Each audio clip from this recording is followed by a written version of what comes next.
कई महीने गुजर गए ईशा देओल के तलाक को, लेकिन असली में ईशा ने तलाक भारत से सिर्फ इसलिए लिया क्योंकि दोनों में एक दूसरे को टाइम देने की समय की कमी के कारण लड़ाइयाँ होने लगी थी, या फिर वजह कुछ और ही थी। हाल ही में ईशा ने इस पर एक बार फिर से रोशन डाला है, पर्दा उठाया है सच से। इशारे इशारे में तलाक की वजह ईशा देओल ने बता ही दी। जी हाँ, पति भारत अख्तानी संग 11 साल बाद तलाक लिया ईशा ने।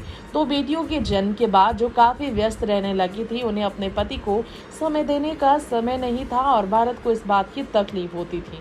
लेकिन शुरुआत में दोनों ने अपना सेपरेशन अनाउंस किया था, इससे लोग काफी दुखी थे, परिवार भी खुश नहीं था। हाल के एक इंटरव्यू में ईशा ने इस पर फिर से प्रकाश डाला है। रिलेशनशिप के रेड फ्लैग्स पर बात करते हुए ईशा नजर आई। उन्होंने कहा, जरूरी होता है कि आप और आपका पार्टनर एक जैसी फ्रीक्वेंसी पर चले, एक जैसा लाइफ स्टाइल रखे। हॉट फ्लाई संग बात करती हुई ईशा देओल ने कहा, अगर आप और आपका पार्टनर एक जैसी फ्रीक्वेंसी पर नहीं है तो समझ लीजिए कि दाल गलने वाली नहीं है।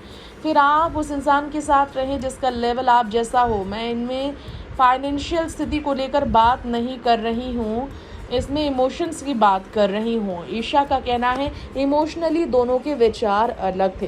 दूसरी चीज़ है, अगर आपका और आपके पार्टनर का लाइफस्टाइल मैच नहीं कर रहा है तो वो रेड फ्लैग है। अगर एक को घर में बैठना है और दूसरे को बाहर जाना है तो ऐसे काम नहीं चल पाएगा। दोनों ही लाइफस्टाइल में दिक्कत कोई नहीं है, लेकिन सोच में है। आपके साथ जब आपका पार्टनर है तो आप दूसरे को चलते हुए कैसे देख सकते हो, ये सही नहीं है।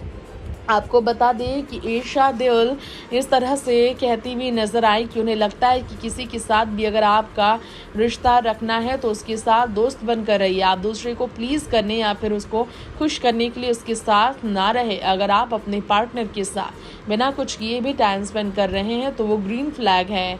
ईशा और भारत ने कहीं ना कहीं एक दूसरे के साथ टाइम स्पेंड कम करने को लेकर बात की, यानी कि दोनों की लाइफ स्टाइल अलग थी, दोनों की थिंकिंग अलग थी, इमोशनल फ्रीक्वेंसी दोनों की अलग थी, जिसके कारण दोनों का तलाक हुआ।